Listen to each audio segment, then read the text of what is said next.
What's up, you guys? It's Dr. Nina. Just joking. I know you guys know me as Natural New Me. I have not been on YouTube. I don't even know when the last time I made a video, to be honest. Um, yeah, can I remember? So, number one, Happy New Year. We are now in 2024. I am still in residency. I'm currently a third year. I've just started like the second half of my third year. And yeah, it's kind of going by fast now and almost scary because soon I will be a chief. Soon I will be able to graduate and just, making sure that I am well ready to leave this little nest of comfort and get out in the real world is definitely scary. But this video is not about that. This video is about my locks that I have had now for 6 years. So this is my 6th year update. And I can't believe it's been 6 years. Let me take my scarf off so then you guys are able to really see. I'm trying to put it around my waist. So, zip this up just a smidge. There we go. Don't want to show any of those things. But this is my hair now. I have just trimmed it just a tad the other day just so I can have more evenness like just at the ends. And I tend to do that like, I don't know, once or twice a year anyway. But yeah, lots of growth. I think once you reach, I don't know, maybe like probably around, for at least for me, the third year, I feel like it wasn't really much change to my locks so much. They were mature at that time, and yes, I still had loose ends, and I still have some loose ends. But for the most part, it was really just about the growth. Like your hair just grows. And so at the 6th year, like, yeah, that's basically what I can say. Like my hair has remained fairly healthy and has just continued to flourish and grow. That's one of the real major, I think, good things about Sisterlocks. The other thing, of course, is the convenience of just having them and being able to just get up and go. I don't necessarily need to style them. They're still like in a layered look, which is nice. Sometimes I will do like braid outs and things of that nature if I have time, like once I've washed it and conditioned it, and if it's still damp, I'll just like, throw a few plaits in there and then let it dry, air dry mostly, or sometimes I use the blow dryer.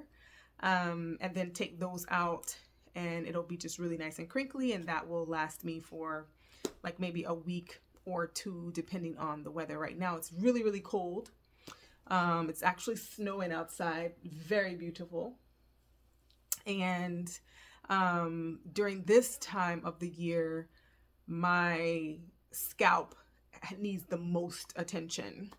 And so I will say, since I've talked about the good things, which is just the growth and, overall the healthiness of my hair and, the convenience of it and all of that, some of the issues I feel like a lot of people don't talk about. And so I definitely want to spend more time talking about that on this video, because I feel like, yeah, everybody talks about how nice it is to have Sisterlocks and, have your freedom and all of that stuff. But the journey may not be as nice for everyone. And although my journey has been nice, I do have scalp problems, and I've had them since the beginning. Like when I got my Sisterlocks installed, that's when I've noticed them the most.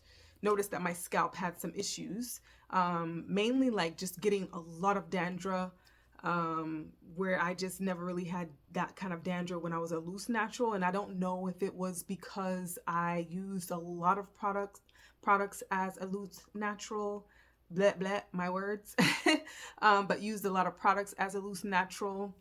And then, also probably, I don't think I washed my hair anymore as a loose natural. If anything, I didn't wash it as much as I wash it now. So that's really strange. But definitely once I got my locks, I noticed that I had a problem with dandruff. And it's been like from day one. And then, everybody was like, oh, most people go through this. It will clear up. Don't worry. And yes, it has its times. It has its ebbs and flows where like you see it and sometimes you don't see it. But I will say, like, I feel like I have started seeing it more, especially since I've moved to the Midwest. And I don't know if it's the climate here, but definitely I've seen it a lot more since I've moved to the Midwest versus when I was living down in South Florida, where it's just hot and humid all the time. And I didn't really have issues like that with my scalp so much, like I do now. And so I was diagnosed with seborrheic dermatitis like several years ago because of the issues that I was having with my scalp. Initially, I spoke with a trichologist who was just like, oh yeah, it could be hormonal, or, just like your food that you're eating, and, natural things that she was telling me to do was like use apple cider vinegar rinses on your scalp. Of course, dilute them. Try like the Neutrogena tea gel shampoo, which I did, and it worked for like a time, and then it kind of just stopped working. And then she also recommended Nizoral, which is another type of anti-dandruff shampoo. I've tried Salsin Blue. Like, I've tried a lot of different shampoos that just haven't really been like good as far as long term for me. So I ended up going to a dermatologist who basically was like, no, you probably need to use a medicated shampoo. So this is the medicated shampoo that I've been using. I don't know if you guys can see that. The light is kind of blurred, like giving it like a glass. There we go. But this is the medicated shampoo that I got from my dermatologist that I actually was using it twice a week initially. And this is kind of expensive just for this little 6.7 ounce container. But it's a medicated shampoo that has zinc in it, about 2% of that. And that's the main active ingredient in it. And it's supposed to really help like calm those things down. And so I was using it like twice a week for about a month. And then I was just like, I didn't like the way it made my hair feel after. Like it kind of felt stripping, and I didn't like that. But I did like that I was able to calm down my scalp with it. So I kind of compromised and said, I'm not going to use it twice a week. I will use it like once every other shampoo kind of thing. And that's what I've been doing. And it seems to be working, but I do have to wash my hair quite often. So to really keep my dandruff at bay, I have to wash my hair once a week.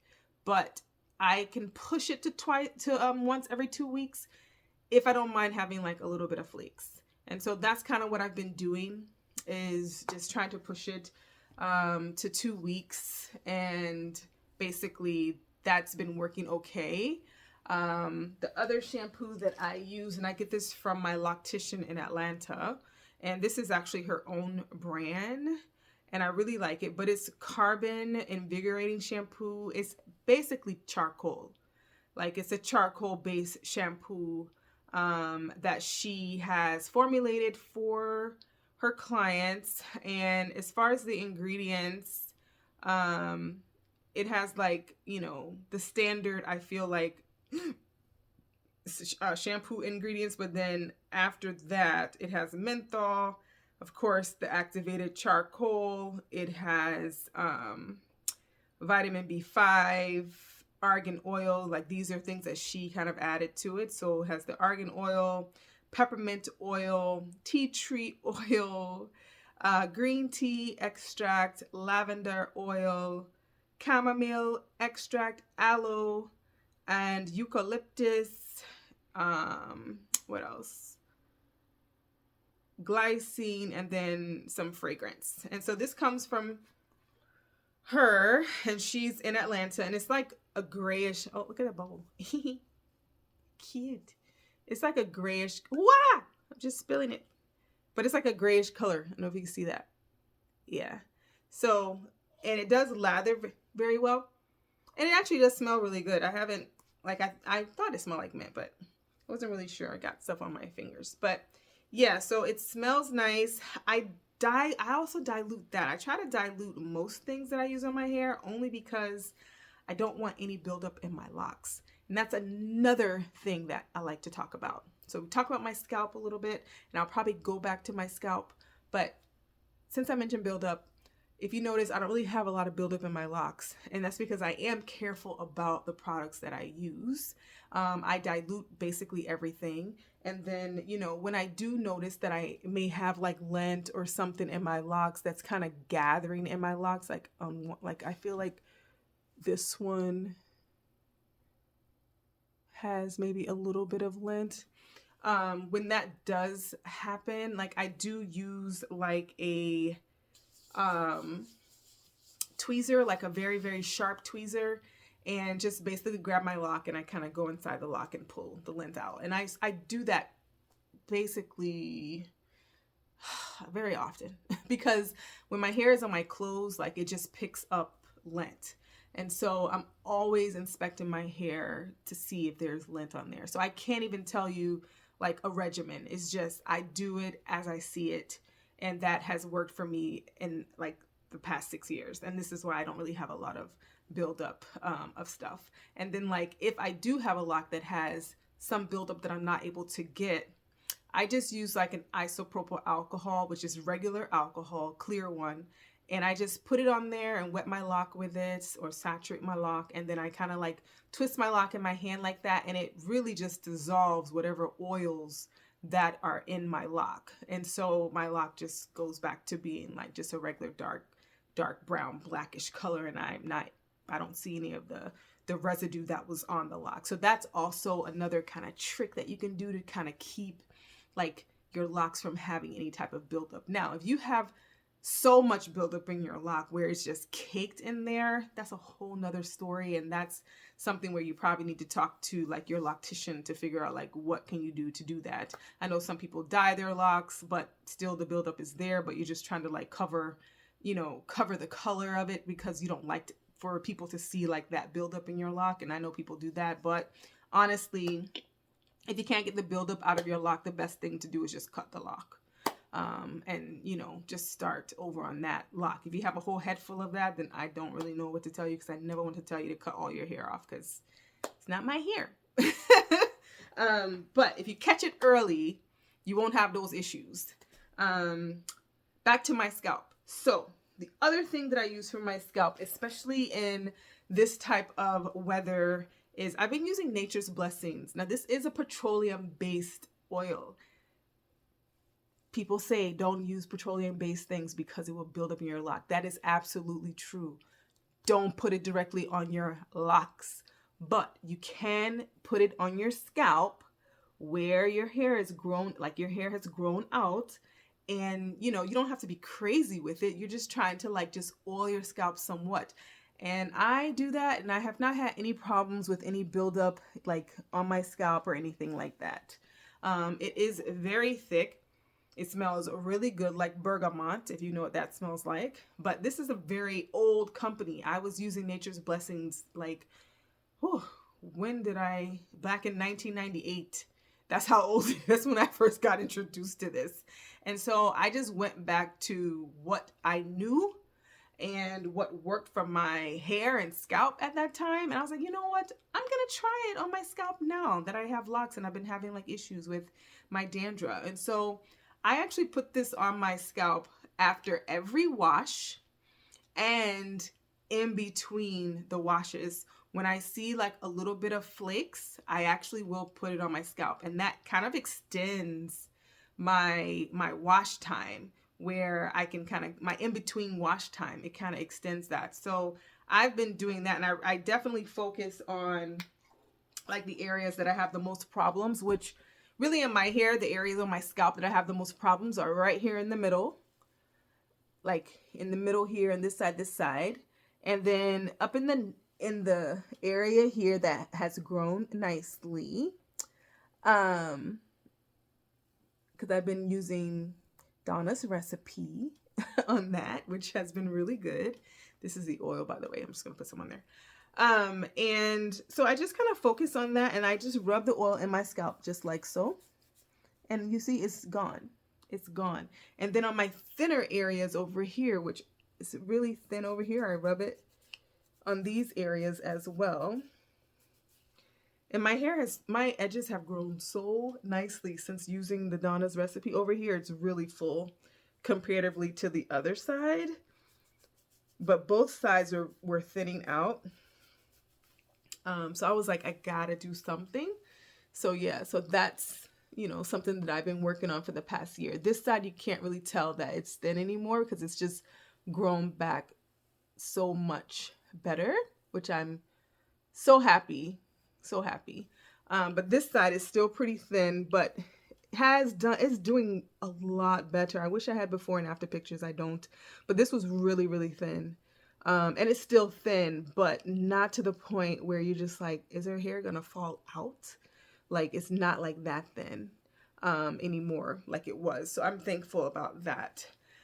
And so that is another thing. And I'm sorry I'm all over the place. I'm just kind of like winging it today. Another thing that I've been doing, so that's basically it for my scalp.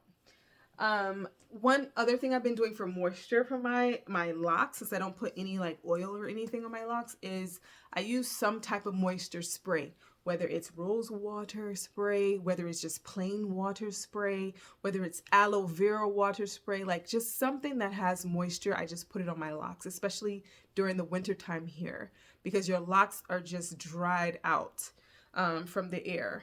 Recently, I've been using this one, which is Christoph Robin, and I really like it. It is a aloe vera based hydrating mist that you can just spray on your locks. And so I just shake it, spray, just mainly on my ends, especially because I have color. So I just do that like every other day or so. Not very often. Sometimes I'll spray it up here too, because it's just hydrating spray. And it smells so good. It just smells so fresh. But I've been using that, and you can get it from Amazon if you just Google like Christoph Robin, and it's out of Christoph Robin Paris. So you can Google that. Other problems that I've had with my locks. Thinning. I feel like thinning is an issue with a lot of people. And even though my hair looks pretty thick, I can tell a difference that it has thinned out over the years. And it could be a combination of age, because I'm getting older. Could be a combination, you know, it also could include in that combination who's doing my hair. I do have a loctician that I go to in Chicago that does a wonderful job, but her rotations may not be like what my installation loctician's rotations were, but she has done great to maintain my grid and all of that stuff. And then if I can't go to her, like I also will retighten my hair, which my stuff could be different than what she's doing. I feel like when you have a lot of people in your hair, including yourself, like that can contribute to thinning locks as well. And so I've combined several locks.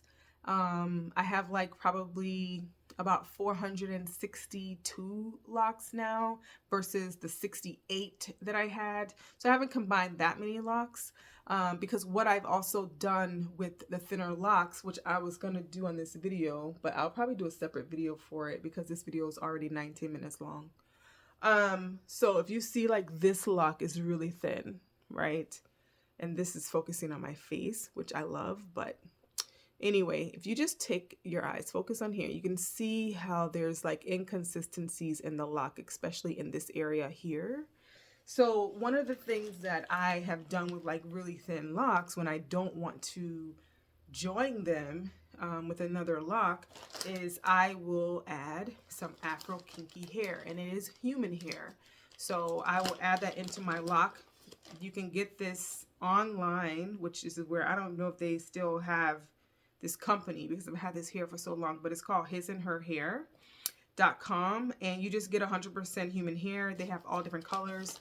I chose 1B because the back of my hair is basically black, but not jet black. And so what I typically will do is either braid it into my lock, starting from a little bit above where it starts to thin, and I just take a small little piece and I'll just braid all the way down.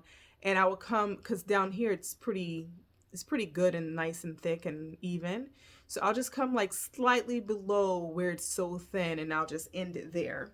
And so that to me just adds a little bit of security for that lock, and it usually won't pop off. So that's basically what I've been doing with that. And that's saved a lot of my locks, because at my nape area, at my edges area where they're really, really thin, like sometimes that's the only thing that I can do to make sure that the lock is not breaking, outside of just cutting the lock, which I've done that too. So I have like a really short, like this is a really short lock in the back. I have two of them actually that I just basically cut the lock because it was so thin, and I used another lock that I had cut a while ago that had grown out, because I save my locks sometimes if I cut them, and I cut that lock in half, and I basically put the halves on these two to give this some length. This side, I used a tool to crochet it in. So it starts about here, and this is all crocheted from another lock. And then this side, I actually braided this one in because I wanted to see like what technique I like the best. And as you see, like the braid is like here. And I also still had to use the tool to kind of get it to be more like cylindrical, so it didn't like be so bulky, because I don't like that. And then this is a tool that I use to do that with. And this is basically like a crochet needle, and you just kind of go in and out the lock and crochet. I may make a video just to show you guys how I do it, but you know, that's one thing that I've done too to kind of like maintain my locks. And then this is like the tool that I use when I want to retighten my locks. It's just the nappy lock tool in size small, and that's what I use to kind of do my roots and everything. So that's basically what's been going on with my hair and how I've been taking care of my hair. You know, one of the things my motto is basically, no matter if you're loose natural, if you have locks or whatever, like, yes, it's great to take this journey and experience it and have all the convenience that you need from your hair and the freedom and stuff, but learn how to take care of your own hair. Don't be held hostage to having to find like a loctician or someone to do your hair. Like, research things, try things on your hair, learn how to retighten your hair, learn how to fix your own locks, learn how to solve your scalp problems. Like, that's, I think, the message of this for my 6th year. Like, you know, I pretty much feel like I've mastered how to take care of my hair, and definitely open to learning new things, but I know what I'm doing and I can do it myself. And I encourage you guys to do the same thing, because, you know, you don't want to have these styles and have to depend on someone, because then I feel like you end up dealing with a lot more problems than when you have to really depend on someone to take care of things for you. But yeah, so this was just my 6th year Locaversary celebration, and wanted to update you guys. I will make another video with, you know, how I incorporate like the kinky hair in my locks, or how I fix my locks with the crochet tool and stuff like that. If you want it, just leave comments down below and I can do that. It's not a problem. But I hope you guys are having a great day, and it's nice to be back on YouTube, and I will talk to you guys later. Bye.